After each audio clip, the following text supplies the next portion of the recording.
Boom. And we are live. Today we are with Sarah Carlson and Tracy Walder, both CIA officers. I have to remember not to say agents, which I know is annoying to people who are in it, but you're both CIA officers. And if you could introduce yourselves. Sarah, we'll start with you. Okay. I was a targeting analyst with the CIA, and I wrote a book called In the Dark of War, and it is about my time in Libya after the Benghazi attacks. So it's about what came next. I think a lot of people don't realize that we remained in Tripoli, and so my story is about the time after the Benghazi attacks until we conducted the full-scale evacuation. So it's about, a finite period of time, but I was in the CIA and prior to that in the DI, the Defense Intelligence Agency, for about 12 years. Okay. And Tracy. I'm Tracy Walder. I was a staff operations officer at the CIA in the Counterterrorism Center, really before, during, and then just after September 11th. I worked in the Weapons of Mass Destruction group, mostly following folks that were trying to procure chemical weapons to launch attacks on the US or our interests abroad, but then sort of got roped in a little bit to the ramp up of the Iraq War. After the CIA, I left and became a special agent at the FBI, and I worked Chinese counterintelligence there. I've written a book about my time in both of those agencies. It's called The Unexpected Spy, and now I'm a teacher and an adjunct professor. That's right. And Sarah also wrote a book too. She needs to learn to plug it more. In the Dark of War. In the Dark of War. And I didn't even mention where I work. So I'm doing emergency management now. So my world is kind of just all coronavirus right now, but taking everything I learned back to my local community and helping keep my hometown safer. Well, fantastic. Now, one thing that's really cool about you guys is obviously you're both females in the CIA, which is not completely common. I'm going to guess I'll ask you, is it about like the FBI, which I'd say is about 13 to 20% women to men, somewhere in there? I think that there's more balance in the CIA. There were quite a few women, especially among the analytic cadre, but across the board, there were quite a few women. And Tracy's one of the few people I know who was an operations officer and an FBI agent, which is totally badass. Like total fangirl. But there is a balance. I think in the leadership, there's sort of less women, although that is changing. And then I think overseas assignments tended to be a little bit different. So I can tell you when I was in Libya, there were not very many women. It was mostly men. Okay. Now, your periods of service, they didn't overlap. Tracy, you got out before Sarah got in, or was there an overlap? I believe Sarah was at DIA, probably while I was at CIA. So our paths could have potentially crossed, maybe, in cable traffic or something like that. But unfortunately, I wish I'd had the opportunity to work with Sarah. Talk about a badass and what she did in Libya. I really wish I had had the opportunity to work with her. I'm kind of sad that I didn't.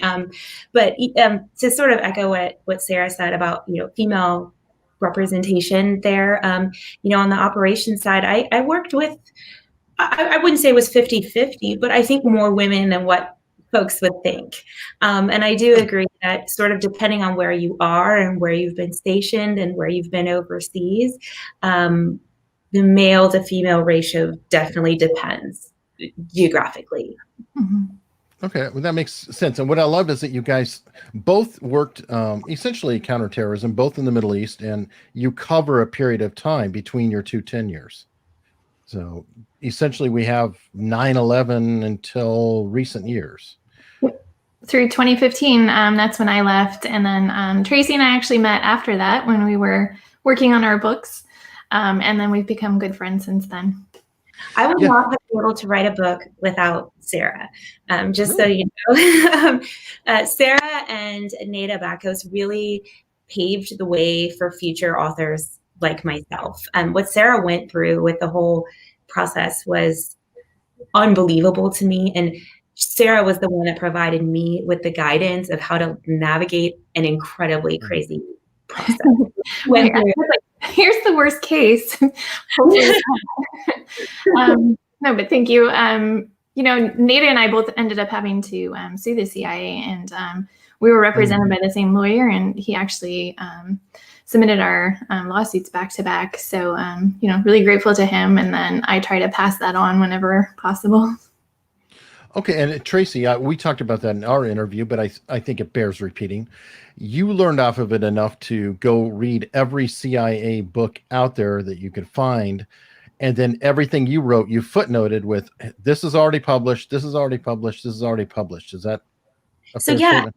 That was a recommendation by Sarah. Sort of in the very early days, I had asked her, what are some things that I could do to expedite the process? And I think I remember our conversation, and Sarah, definitely correct me if I'm wrong. It was more about, I think at that point we were thinking that maybe I'd have to sue, right, to get it out, because really that's the way everything was trending. And in order to protect myself and sort of have everything ready to go, having those footnotes and having those endnotes of where it had been published elsewhere was, I guess, ammunition, if you will, that would have, and so that was more why I had originally done it, but that is the way that I submitted it to the PRB. I don't know if they appreciated that or not, but it was effective. I did the same thing, actually. Okay. So that's an analyst thing, right? Like, we source everything. And I do think it did help me as well, but I just ran into different roadblocks. Okay, and I imagine you have different people who are involved. So one person might be like, yeah, that's fine. And then somebody else goes, oh, no, that's not okay.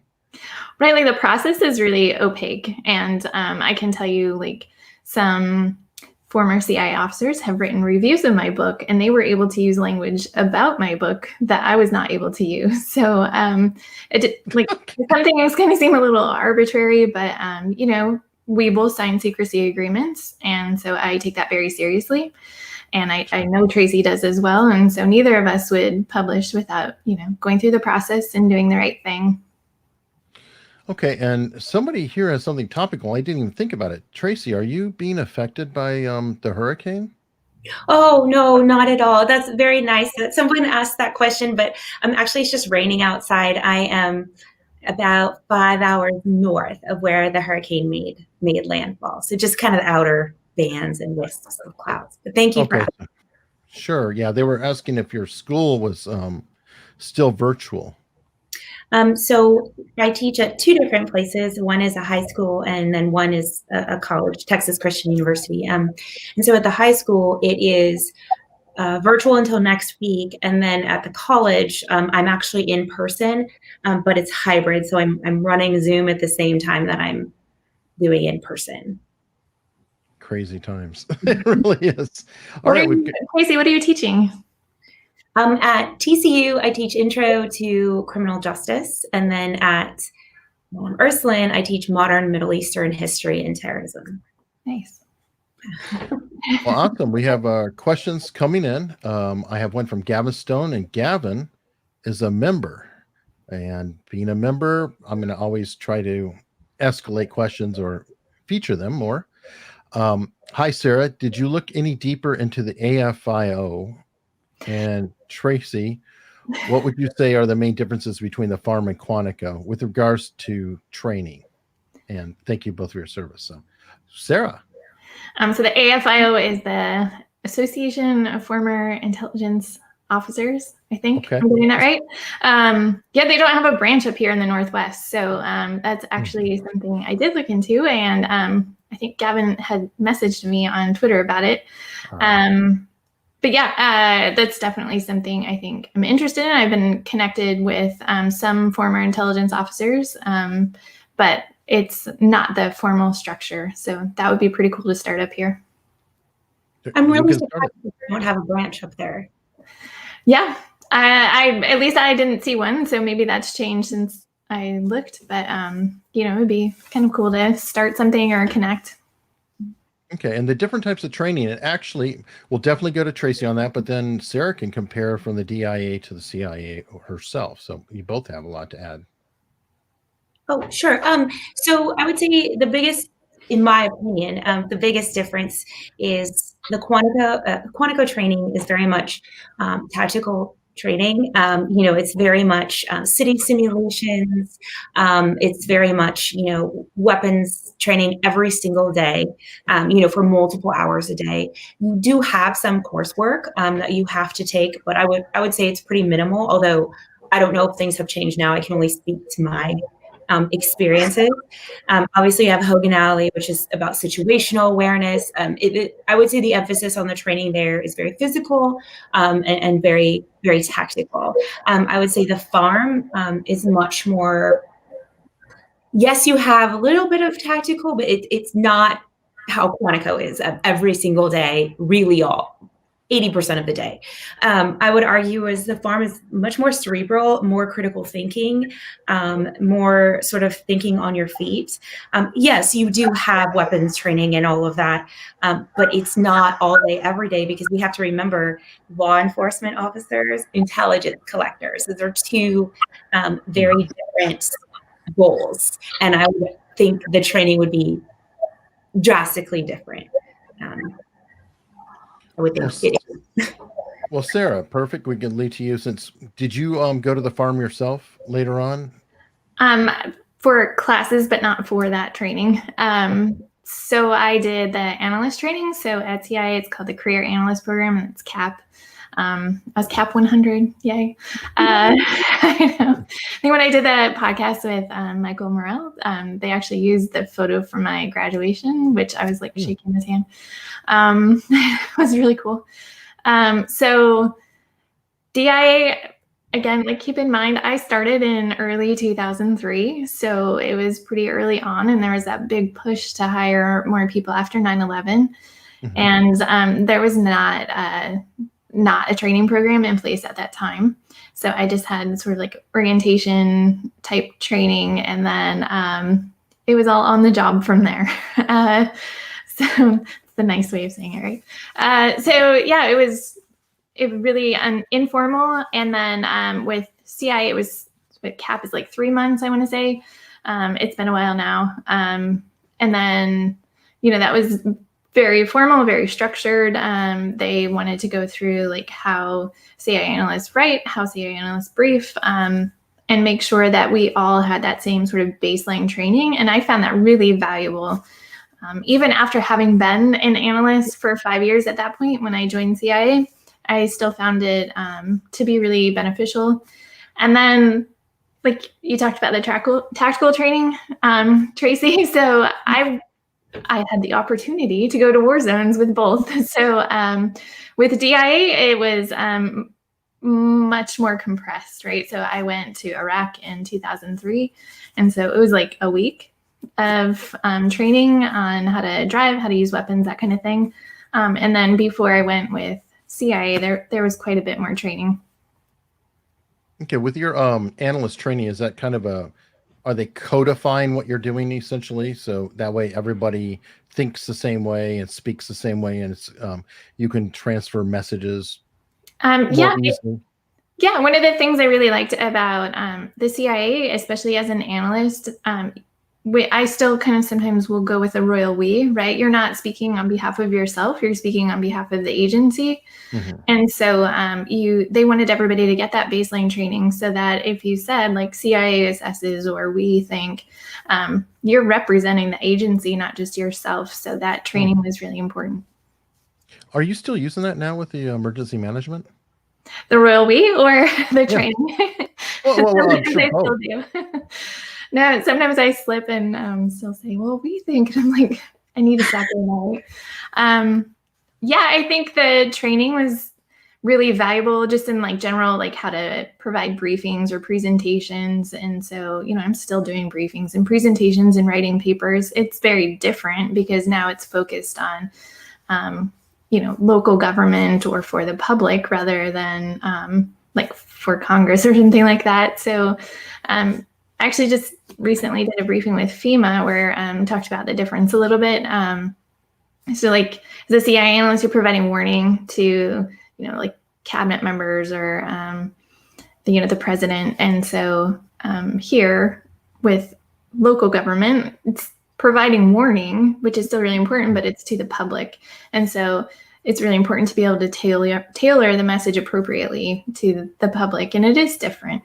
It's almost the opposite, isn't it? With the CIA, everything is so clandestine, so you're trying to very privately send a message over versus now you're really trying to broadcast get it out as far and wide as possible. Yeah, it was about trying to reach like people with like functional and access needs or like vulnerable populations. It's like, how do you do that? How do you get a message to somebody who doesn't speak English or who like has cognitive disabilities? So it's really interesting. It's a very different problem set, but I like it. Awesome. And I imagine how to influence people into taking an action. I'll speak for my area because we're in a hurricane zone. How do you get people to leave their house ahead of time or, convey a message to get people to actually act? Is that the type of thing you're doing as well? Right. And it's quite, I think, difficult now, especially because government is viewed a certain way by certain communities. And so, trying to get people to follow like a life safety message, if you don't have that trust already established, then that's very difficult to do.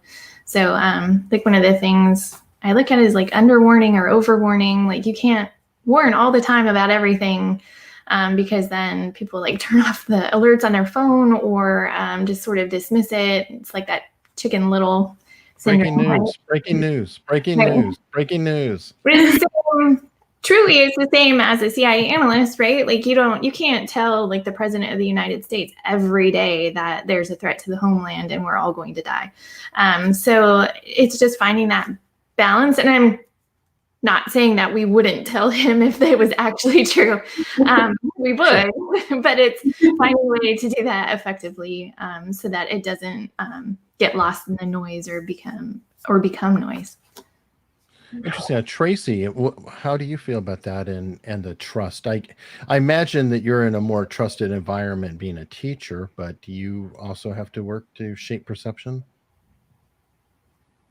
Shape perception of myself or shape perception of well, anything and everything. Like right now, there's controversies about how to get students to study through Zoom. Is it homeschooling or is it being taught remotely? How do you get people to do that? I would imagine that there might be challenges in there. I think the biggest thing, even as being a teacher, and I know that this is so silly, one of the things that you learn sort of about even recruiting assets, and I can't believe I'm equating this, right, to my students, is, instead of finding a way to a common misperception is that you want to try to get people to work for you by like blackmailing them, right? You're sleeping with this person's husband but no, you actually want to. No. Like who loves their country that much, honestly? Well, Russia had a program, if I recall. Well, yeah. Russia's a different thing. Popular culture would want you to probably believe otherwise, I guess. But what you want to do is find commonalities, right? Like make true and sincere friendships or relationships. I mean, really, that's what it takes to recruit and procure and retain an asset to give you information. So it's kind of the same thing with my students, right? Or even when I need them to do something, it's about relating to them, even though I'm like twice their age, maybe 3 times their age, relating to them and finding more commonalities than sort of like, you need to do this. I'm telling you because I'm older than you and I'm your teacher. I've just figured, I guess I'm case officering them. I don't know, but. Well, you did it both for the FBI and the CIA, right? So it's interesting parallels because I imagine the CIA would approach things one way. And then here domestically with citizens, you would approach it another. We could call that de-escalation versus like use of force, right? Same idea too. Yeah, exactly. Same idea. I mean, I think with the FBI, it's a little different because for the most part, when you're putting handcuffs on someone or interviewing, a perpetrator, you kind of have a really willing audience right there. Like, I mean, not where they go. Okay, so you were not recruiting. Like I've had Robin Drecon who did counterintelligence for the FBI, yes. And most of his time was going around recruiting assets here. I would say it was 50-50. So I worked in what's called an RA, which is a resident agency. And so when you work in a resident agency, like the LA field office was my mothership. I guess it was the large, but I was in a smaller office of only 20 agents. And so when you work in a smaller office, you have to, yes, I was assigned to a counterintelligence squad. Yes, I worked with assets. And yes, I helped recruit and procure them. But at the same time, you are also responsible for gangs. You're also responsible for child pornography. You're also, because if they need your help, our manpower resources are so much lower than, I guess we used to call it the mothership, but, the large office.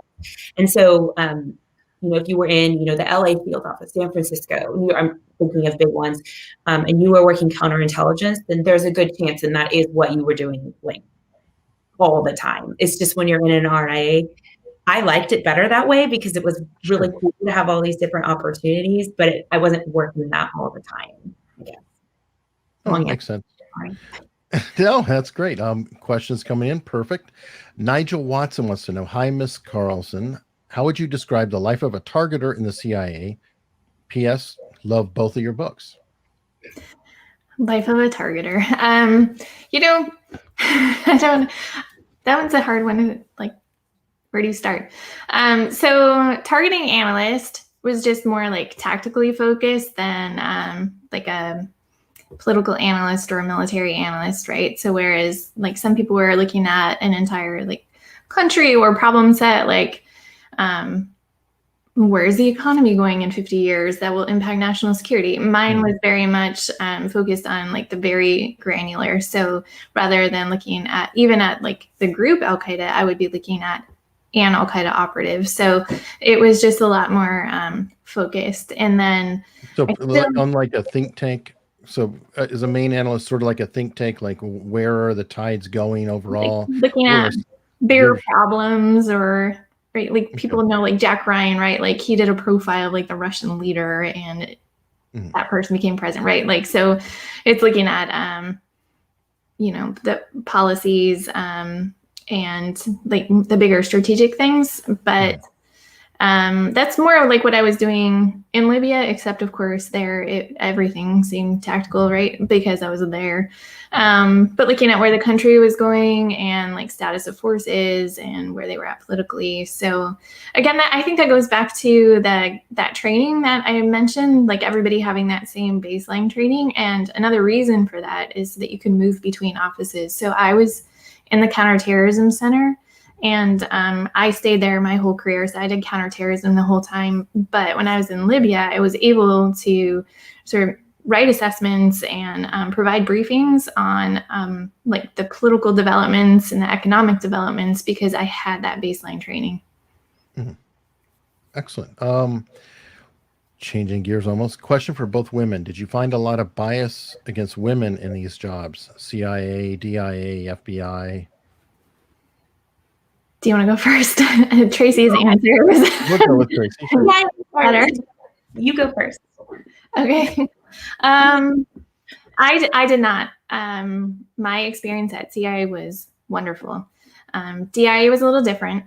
DIA, it was a bit more challenging, I think, again, because they brought on so many people right after 9/11. So it wasn't so much like sexism against like women. I think it was more the age difference between a lot of the people had been there for quite a long time, and they did tend to be men, but not always.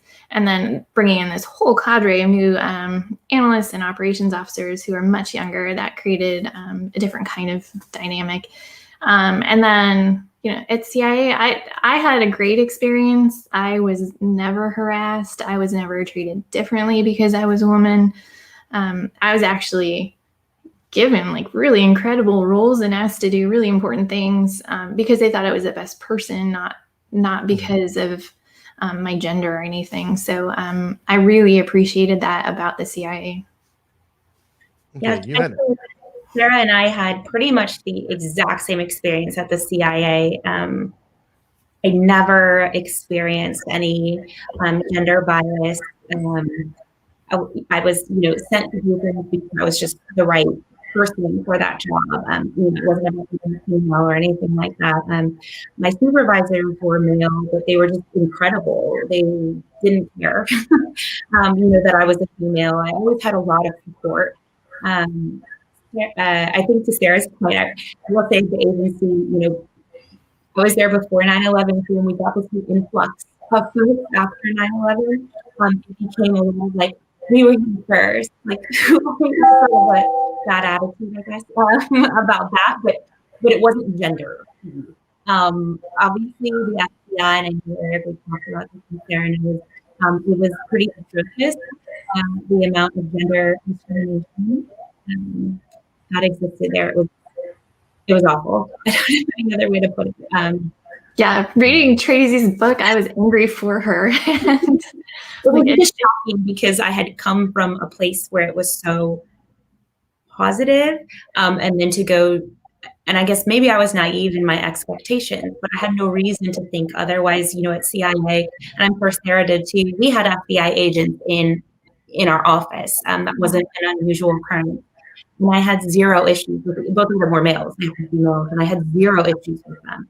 So I had no, I think, reason to think otherwise. But I was definitely in for quite a rude awakening. And unfortunately, it's still going on. There's a lawsuit moving through the courts right now of 17 women who are still in.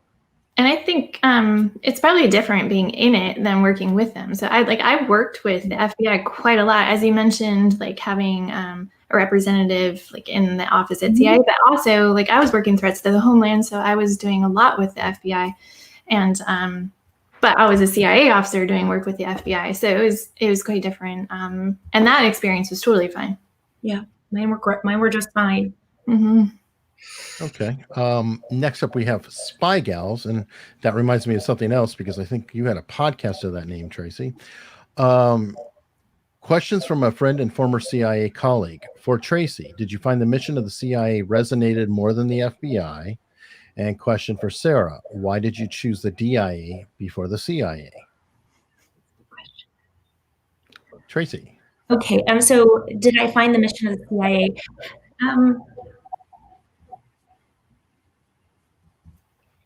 It's hard to answer that question, and I'll be super honest because unfortunately, I think my view of the FBI is checkered by my tremendously negative treatment. I just want to be honest. I'm just trying to be sure about that. And so I think the mission of the CIA ultimately resonated more with me because I really did feel like it was a we were all in this together, whether you're on the ops, CSNT, whatever. We're all in this together. We're speaking as one voice. We have one common mission. And I never felt like it was trying to get ahead. At least I didn't. At the FBI, I did feel like there was this more kind of machismo mentality. It was very much everything for themselves. But it's hard to say for certain, but yes, the CIA definitely resonated more with me. But I wonder how much of that is because of the treatment differences. Okay, Tracy, can you turn your volume down just a little on your computer? I'm wondering if that might help because I'm getting a pretty tough bounce back. Yes, that sounds a lot clearer. I'm sorry. That's okay. It's okay. We always got to play with technology. Sarah. Why DIA before CIA? So that one's a little easier for me. My brothers all joined the military. So 9/11 happened my senior year of college, and I was actually interning for emergency management in Pierce County, Washington. And a shout out for everybody on who's watching. My boss at the time was a retired colonel, and 9/11 happened, and I knew in that moment I wanted to do counterterrorism, and I wanted to do it on the national level. And he recommended DIA, which really appealed to me because it was defense. So my brothers all joined the military. As I mentioned, one joined the Air Force, and the other two joined the Army. And that was in the run up to Afghanistan was already going on by the time they joined, and then the war in Iraq was imminent, and so. I applied in late 2002, and then, it took a while to do the clearance and started in early 2003. Okay. This is an interesting question for both ladies. Do you have any sort of quote credentials in conjunction with your passport that makes it easier to clear customs when traveling abroad, either while active or now that you're civilian? Just our ability to answer the questions, our training, Masterful spy. think on our feet. Mind tricks? No, just mind tricks? No, we didn't have any. Maybe you did in the FBI, Tracy, but at least with CIA, it was just passport. Mm-hmm. Just a passport. With FBI, it was obviously a little bit different because you always are carrying. And I will never forget coming home from the academy. They send you home with 60 pounds of free ammo, which for anyone that has, one, I mean, that's cool. That's a lot of money in ammo that they send you home with. And I was hell bent on taking that home. So I had to get special clearance to be able to do that through airport security. And then, if you're carrying and you're a law enforcement officer, then you're technically like the TSA marshal on the plane. So you have to tell the pilot. There were a few kind of different things. When I was at the FBI and after CIA, I would have had to do that other than, the passport. No one cares. But at FBI, it's more about because you're armed, and because you have a badge, because you're a federal agent, you have to declare yourself. Right, which is the opposite at CIA. You right. never tell anybody that you're CIA. But I do think, the more you do it, the more comfortable you get. And I think Tracy and I both travel a lot anyway for personal lives. And so, just the more you do something, the more comfortable it is. Yeah, sounds right. You probably get bored of it after a while. Next. Tracy, Sarah, what would you say was the most valuable lesson you've learned throughout your career with regards to self-improvement / life improvement? And that's I guess overall that I can't get the rest. Oh, that's probably about the AFIO, about starting a branch out here. Wow. Yeah. Oh yeah. Okay. So what is the most valuable lesson? Sarah, I'll let you take it. You should do your TED Talk right now. Actually, I think very similar to what you said in your TED Talk. It's just, being willing to try things is, I think, incredibly valuable. And I don't know if that's the number one lesson. It's hard to think of a number one off the top of your head, but it's a valuable lesson is being willing to volunteer and go do these things. And when you're asked to do something, stepping up and the more you do, the more you can do. And so it helps with your confidence and getting into the, nobody volunteers to go to war zone. I did that right out of the gate, and it helped me get a lot more comfortable with being in dangerous situations and responding to crisis. I can tell you, nobody responds in a crisis like you think they will, or as you plan for. It just doesn't happen. And so the more you have the experience with those kind of things, then the better you react during them. True. Tracy. Oh, yeah, Sarah's totally right. About reacting to things. I always get a lot of questions how come you didn't react this way? Because sometimes my reactions are vastly different than sort of the rest of the folks around me. So I think that is something from training.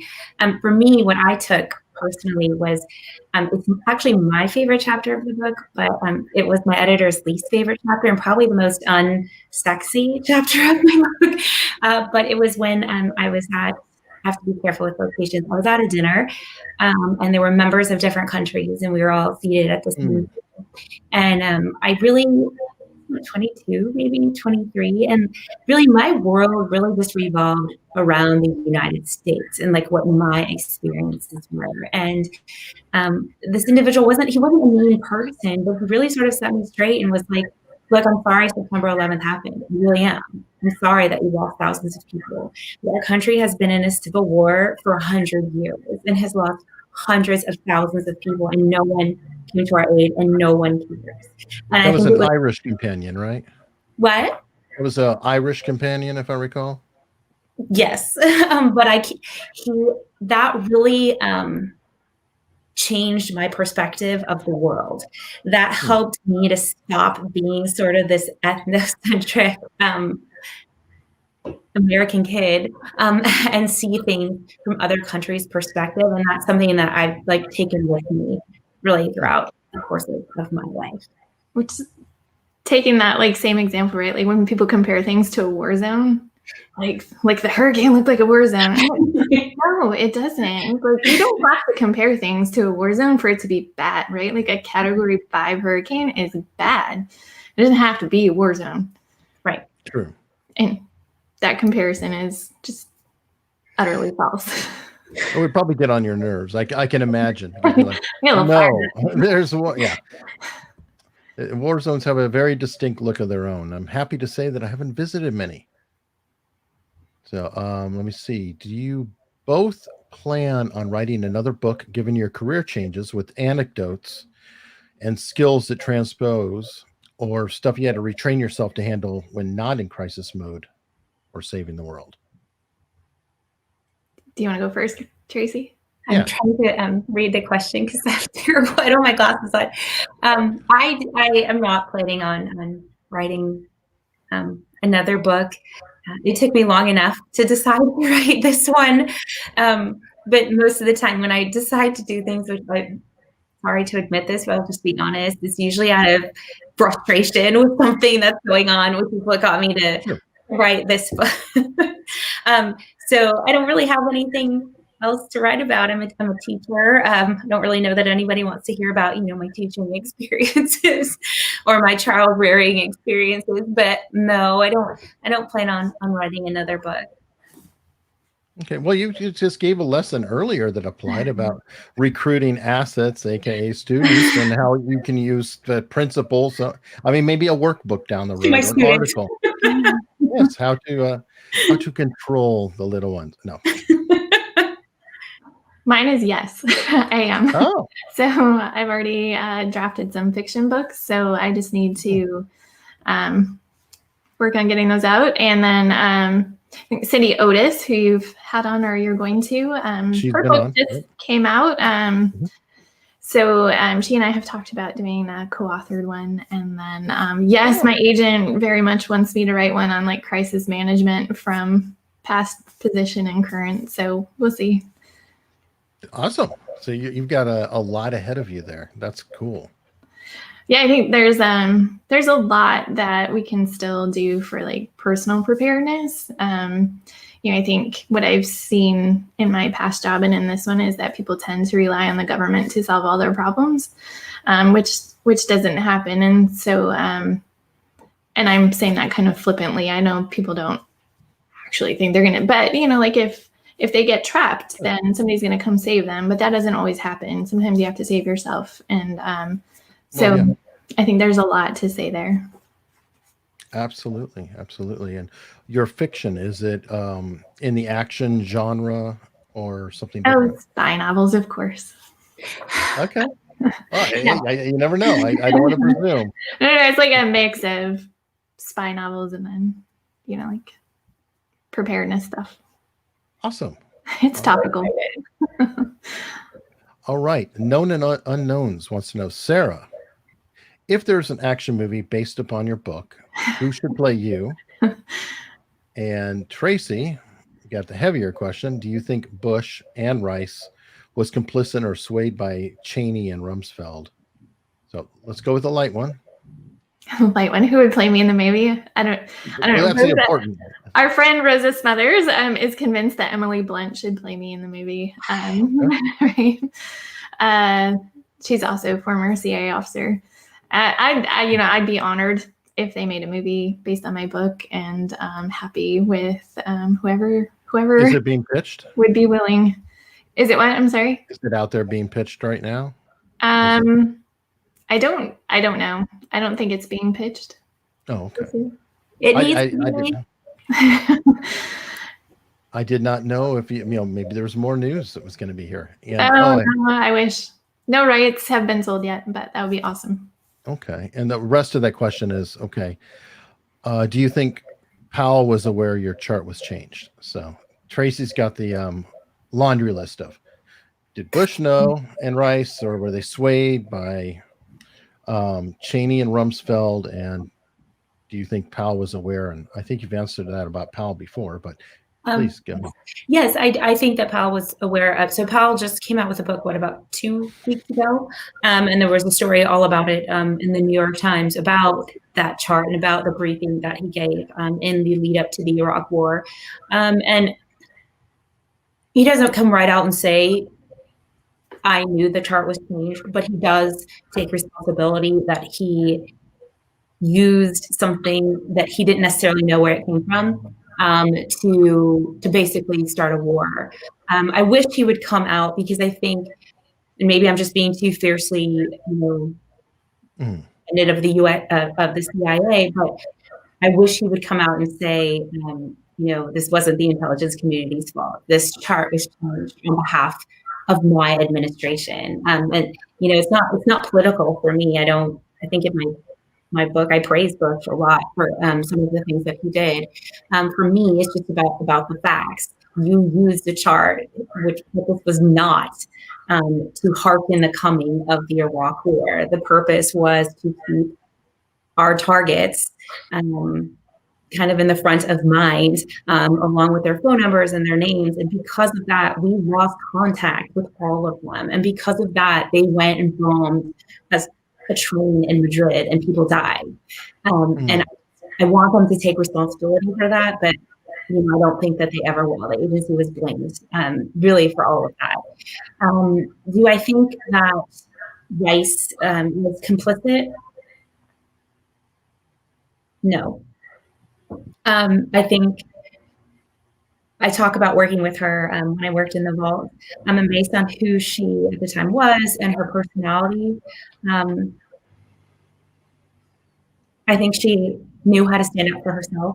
I think she knew what was right and what was wrong.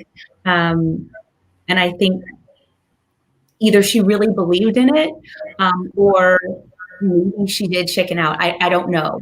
But I really do think, I don't think she was the architect of this, but I do think that she helped it along. Do you think it was a case that, I don't know how to put this nicely, but people get caught in a trap where they believe something so much that if they don't know that they don't have quite the proof, they kind of push it a little bit because they're certain that they're right, but they just have to shape things around and make sure that it gets done. And I'm not excusing it. It's a horrible behavior. That's how I think people get framed. I think that's how, some really bad things happen. Do you think that might be part of what's going on? Everybody was certain. I was pretty certain. Why he had the weapons. He had all that before. Why wouldn't he have it now? He always bragged about it. Blah, blah, blah. I don't think so. And I'm sorry for being too blunt. I think no. The reason I think that is because we had been asked so many questions about it. Our group was following this guy named Zarqawi and his crew, who I understand he became an Iraq thing later, but at the time he was sort of our group's thing because he was the one procuring chemical weapons and toxins. And the analysts in our group, they had PhDs in nuclear technology. All of them had assessed that this was not something that he would have been procuring. And I know I'm not an analyst, but even I thought that wasn't something that he would be procuring. And so I think what had become really frustrating for us is they couldn't make a case because of WMDs, because we kept kind of pushing back. They made a case about terrorism because they knew that, I think in 2003, that was very much in the heart and minds of the American people. Sure. And one way that you're going to sort of ensure congressmen are going to keep their jobs by voting, to go to war, is making this about something that their constituents deeply care about. And we knew that Zarqawi and Saddam Hussein were not friendly. That's not normal terrorist behavior to be friendly with a dictator. And I think that's what had become so frustrating. They actually changed the narrative away from WMDs, and what that chart was about was showing the terrorist connection, and that's what was so wrong. In it. Okay, I have a super chat here. Can you both speak to female spy stereotypes? Phrases like femme fatale. Yes, I did a clickbait thumbnail. Sue me, guys. I need people to watch. And how that affects you both personally and professionally. Yeah, I think we were chatting about this earlier today. I think I'll go ahead and be blunt. I think some people have a bias against women who do what we do, and like we were given a hard time on social media. Like, are we going to be like Cagney and Lacey or that kind of thing? And like, it's like two guys, like they wouldn't be getting that same kind of reaction. So I do think there's a tendency to make it more about our gender than about us being CIA officers. But sure, we joke about it too, right? Like, I have a friend who calls me Spy Barbie, like Okay. it's not, he's the only one that can. But it depends on how it's meant, right? Like, some people are meaning to be insulting. And I will say one of the worst stereotypes, though, is that women will sleep with people for information. As I said before, like, who loves their country that much? I mean, that's not how the United States operates, right? Like, I love my country. Like, I'm not going to sleep with somebody to get information. That's ridiculous. And actually, I think that's done a lot of damage to how female spies are viewed and how CIA officers are viewed, just in general. So I don't particularly care for that stereotype. I think that's the worst one. So Bond isn't helpful? No, it's not at all. And on that note, and I don't mean it in the wrong way, have you felt or suffered it more because you're both very attractive? Just speaking bluntly. I think at the FBI, and I was talking about this earlier today with Sarah, and I think we had come from, in the CIA where we didn't face really any gender issues or anything like that. And I think the stereotype, right, of whatever people think a spy or special agent or whatever is supposed to look like really hurt me at the FBI, because I didn't fit into whatever box it was that they had in their head. And I make no bones about this, I'm extremely feminine. That's who I am. I'm comfortable with that. But that doesn't mean that lessens my tenacity or my ability to do my job.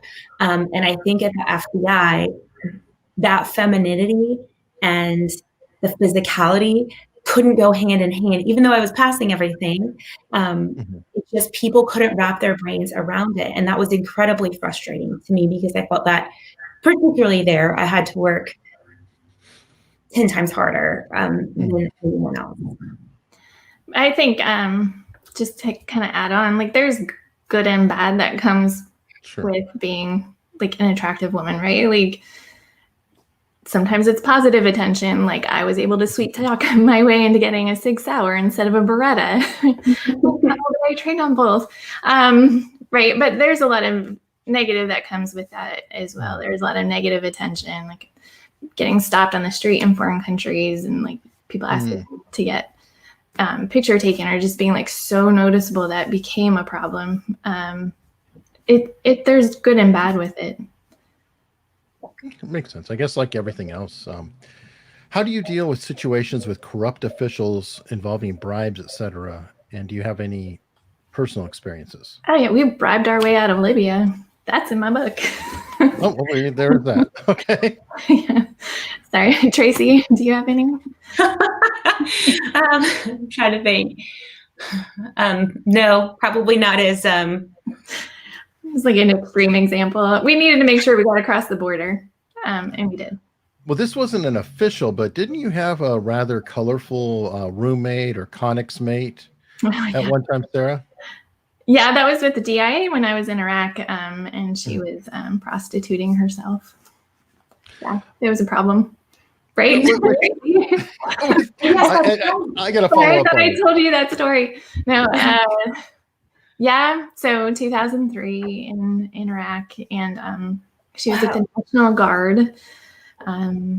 Yeah, and so like the only thing that separated us was just like a sheet. Because it was back in the day where like 4 of us all in the same connex, and there was just where I was bed in between, like a cot in between them, right?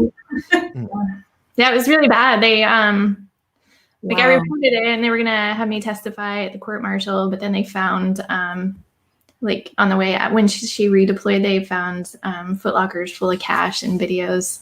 So I didn't have to. Very talented. No. Like, it was terrifying though. I was so worried the whole time that somebody was going to come to the wrong curtain. I can imagine. Who was she? Who were her customers? Other soldiers? Yeah, there was a lot of National Guard there at the time, and then I think her chain of command was involved, which made it more complicated.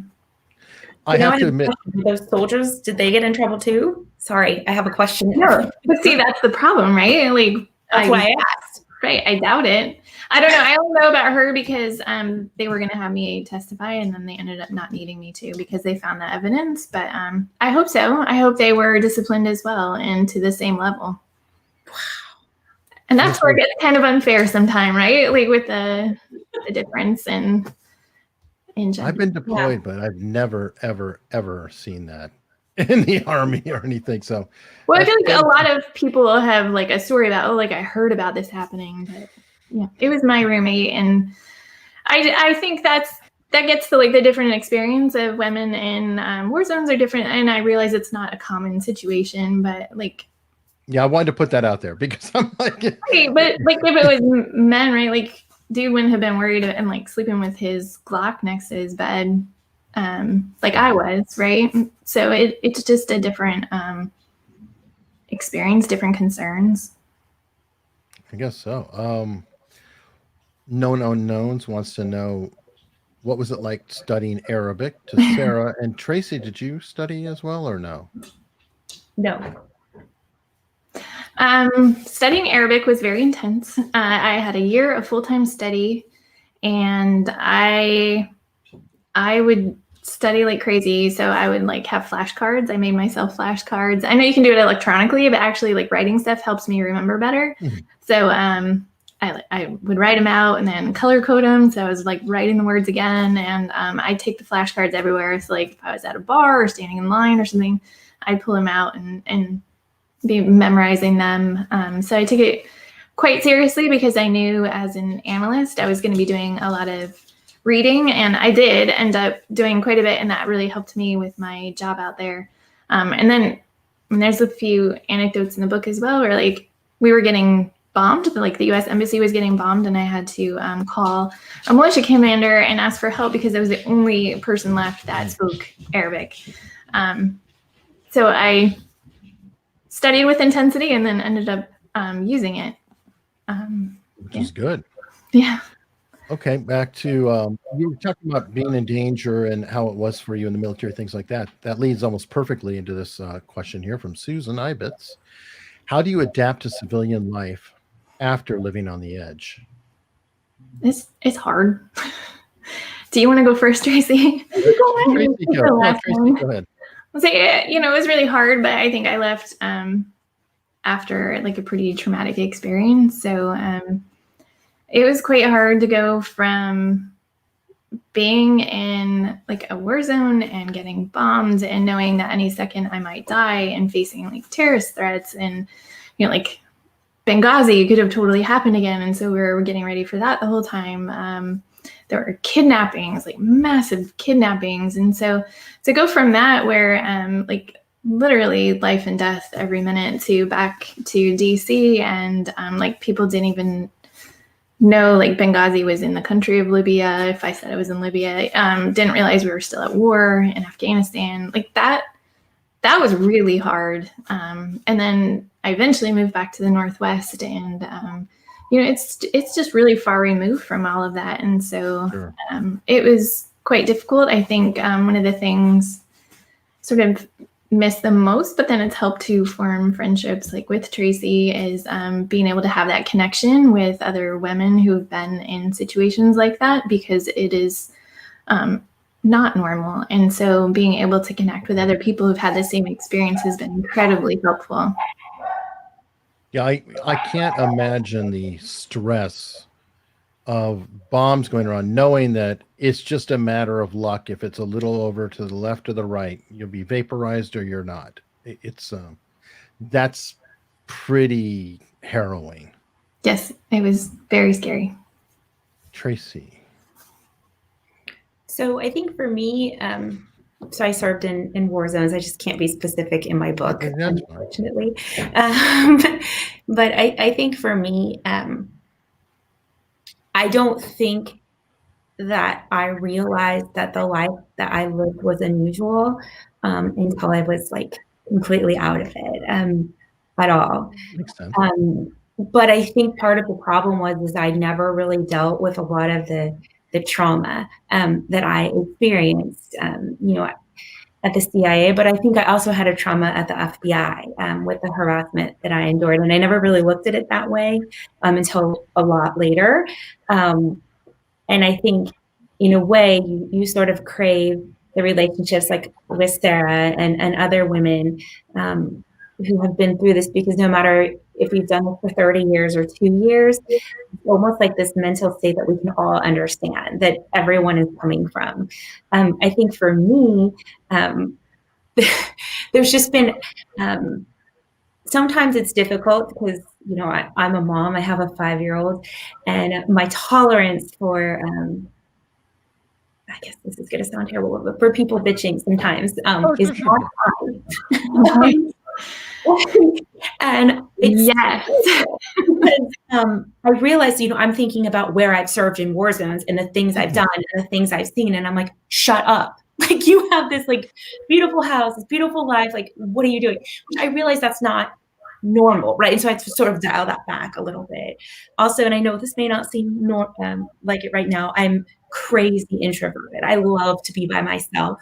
And I think part of that is because I was by myself so much. Traveling is where I got a lot of like my energy from. And I think the other piece is just reacting to normal everyday things in very strange ways. I was backing my car out of the garage, and I had actually my co-author with me in the seat, and it was pitch black. It was like 9 o'clock at night, and there's a car that came behind us and started just like flashing their lights and like driving on. And so, I gunned it. I live in a very residential neighborhood. 90 miles an hour on a 20-mile-an-hour street. And I stopped at the stop sign. I almost blew the stop sign because you really shouldn't stop. The car comes up. It's my husband. And he rolls down the window. He's like, I loved you before you left. And, so it's like little things like that I think that was probably trained into me, right? At either the agency or the FBI. And my poor I really wasn't fazed by it, but my co-author was just, well, you have strong situational awareness. Yes, but she was in like a state of shock, and I'm like, get over it. What's the big deal? Okay, fine. It's fine. And I don't have that empathy chip, I guess, for that, because I don't understand where that's coming from. So. I have like 100 stories exactly the same. So yeah, I think you get used to doing certain things in a certain way. I would say like my tolerance for crisis, I kind of mentioned that before, is high. It should be. Like we had a snowstorm here, and I'm working emergency management, and I know some of them are listening. I'm sorry. But, we get like 6 inches of snow, which is a lot here, but sure. It's 6 inches of snow, and like we were activated, and it was really intense, and I was like, okay, that's cool. And we were able to do a lot to help, so I don't want to like minimize it too much. But there's stuff like my tolerance for crisis and stuff. Like I don't get overwhelmed very easy. I don't panic or that kind of thing. Like I'm sure you're the same, Tracy. Do like weird habits. Like I always lock my doors, always. I don't understand people who don't. It's very odd to me, but I don't. Yeah, well, you know why you don't understand it, Tracy? It's the same reason as me. I'm introverted. It's not a matter of, I don't want people walking into my house, whether they're friends or not. I just, you need to announce yourself. That's all. So it's not even a safety. I have weird habits, and I recognize that. I don't sit with my back to doors. It makes me highly uncomfortable. Sure. It's things like that people think are weird, but I don't think are weird. No, that makes sense. And you'd be like, no, I want to see them when they come. No. I think there's positive too. I know we're kind of talking on the negative a little bit, but I think there's a lot of positive. Like I think Tracy and I probably share this where we both read people pretty well and pretty fast. So if I think somebody's a threat, I'm like, we're gone. I'm done. I don't want to.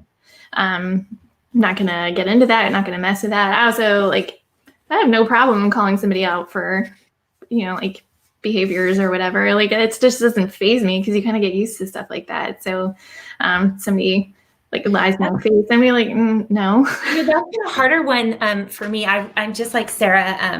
I can notice a threat very quickly and read people very quickly. And so I don't know if that's a CIA thing. I don't know necessarily where that came from, but I do, assess very quickly.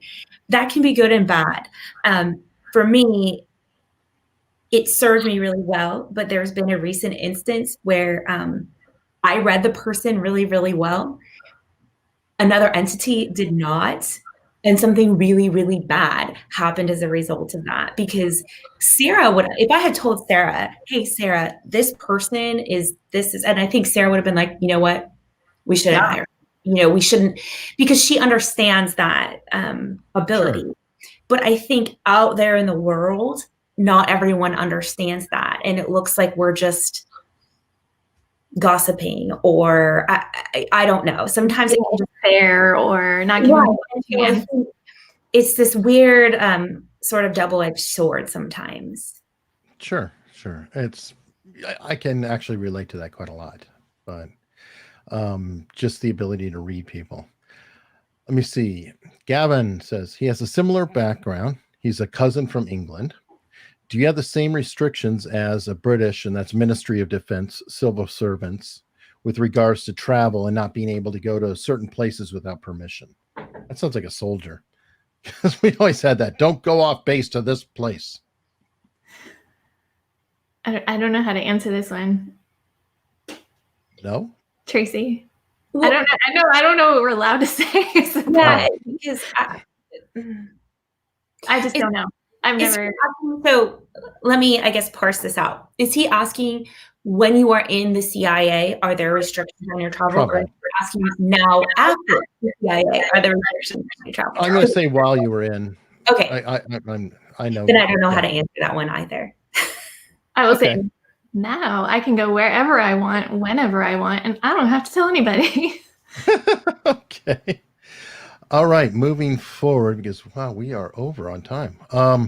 Matt Roberson, someone mentioned Jack Ryan earlier. Not sure if it's a reference to the TV show or the books, but do either of you have any recommendations for the most accurate spy genre TV series or movie? Yay.